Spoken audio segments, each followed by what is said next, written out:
Hello, my name is Diana Leland, and I served as president of ACDA of Minnesota from 1979 to 81, president of the ACDA North Central Division from 1984 through 86, and as an ACDA national president from 1989 through 91.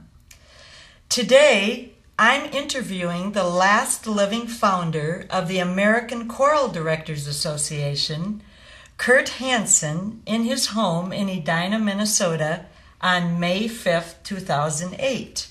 He recently celebrated his 88th birthday. Kurt graduated from St. Olaf College in Northfield, Minnesota in 1941 after studying with famed choral director F. Melius Christiansen. He taught choral music for 1 year in Luck, Wisconsin, and eventually became one of America's military heroes when he landed on Omaha Beach in Normandy, France on June 6, 1944, while serving in the U.S. Navy. After his military service, he returned to the United States and taught choral music again in Luck, Wisconsin for 4 years, and then for 13 years in Brainerd, Minnesota. He also worked for Schmidt Music for many years, and then he started his own music publishing company, Curtis Music Press. Kurt, how was it that the group of 7 choral directors who became the founders of ACDA had lunch together in 1959 at the Music Teachers National Association convention? Who was present at that gathering? The basic reason for having the luncheon at the biennial national convention of the Music Teachers National Association on Tuesday, February 24th in Kansas City, Missouri, was to discuss the future of choral music and the plans for a new organization. Those present were at the luncheon Clark Rhodes, Woody Keister, myself, Harry Robert Wilson, Wayne Hugeboom, Archie Jones, and somebody had to take the picture. That was Warner Imig. He was the photographer. Archie Jones was appointed as the chair of the meeting, and all in attendance were college choir directors except me. I was invited because my high school choir from Brainerd, Minnesota, had sung at the 1956 MENC National Convention in St. Louis. What activities or events led to the decision to hold that first organizational meeting in 1959? Can you tell me when those events occurred? Who brought up the topic of needing an organization to represent choral music, and why? Prior to this luncheon meeting, Archie Jones had organized a steering committee in 1957 comprised of 10 choral directors to consider starting an organization representing choral music.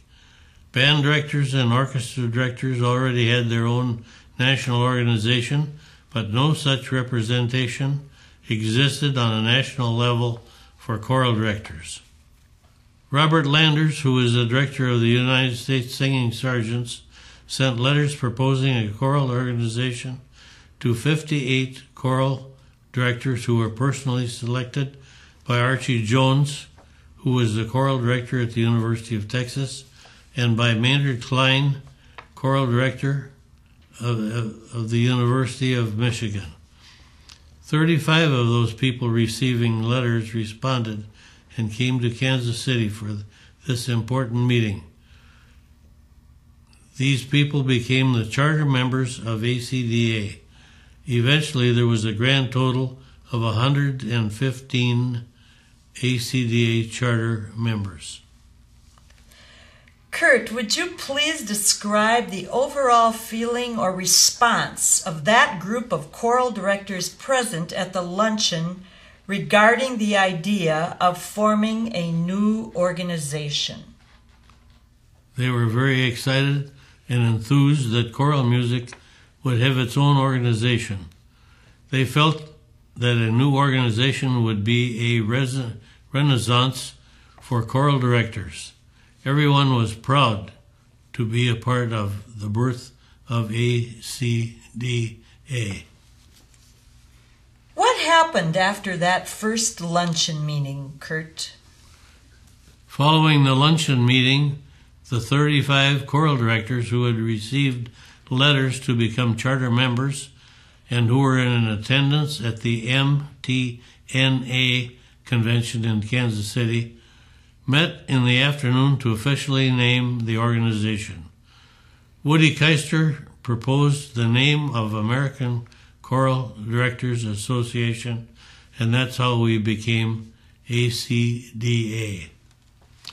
Officers were appointed at that first meeting. Archie Jones became the first president, Woody Keister became the vice president, and the first secretary-treasurer was Earl Wilhoit. Other board members were chosen were Wayne Hugeboom, Warner Imig, and Harry Robert Wilson. The steering committee that was formed in 1957 had drafted the purposes of ACDA and the Constitution and bylaws. These important documents were adopted officially by those in attendance during that afternoon meeting on February 24th, 1959.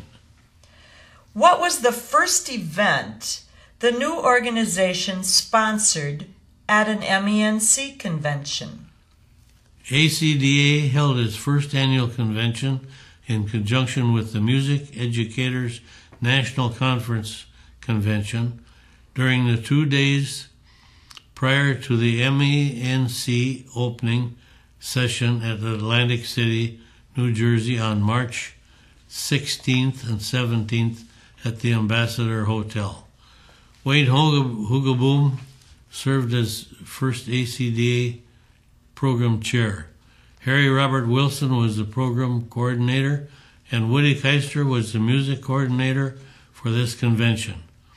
5 choirs were on that first convention, plus there were general sessions, demonstration sessions, lectures, reading sessions, and panel discussions.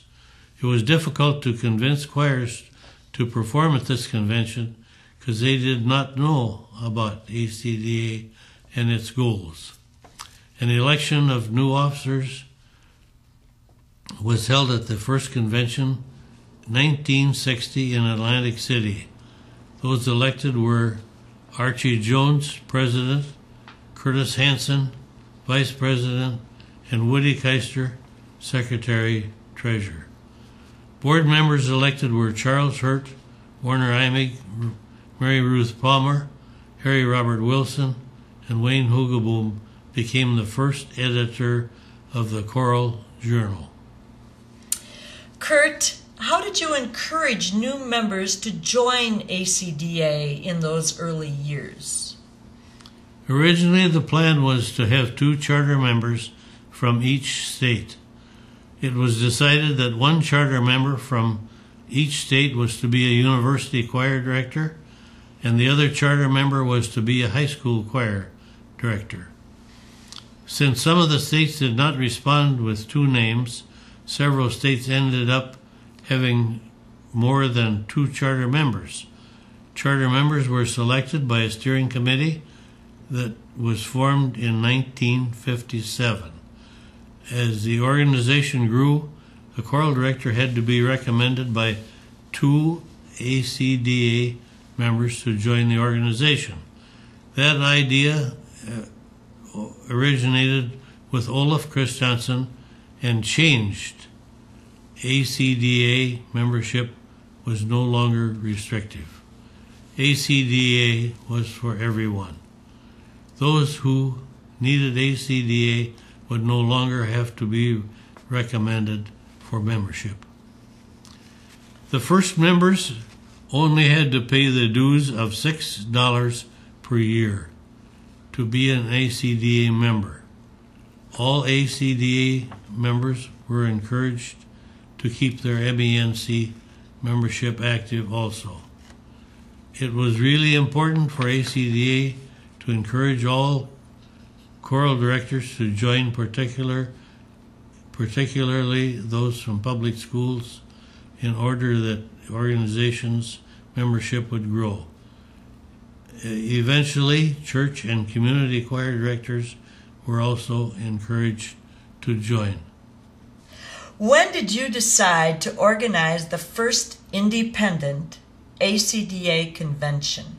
In 1969, after riding the coattails of MENC for 10 years, ACDA decided to hold its first independent convention in Kansas City, Missouri. ACDA was very fortunate to have MENC support for allowing ACDA to stage its own conference in connection with MENC for the first 10 years of ACDA's existence. MENC truly helped ACDA get off the ground as an independent organization and gave us much support to get it started. What can you tell us about the origins of the Choral Journal? How did the idea for the journal originate? And how did Wayne Hoogaboom become the Choral Journal's first editor?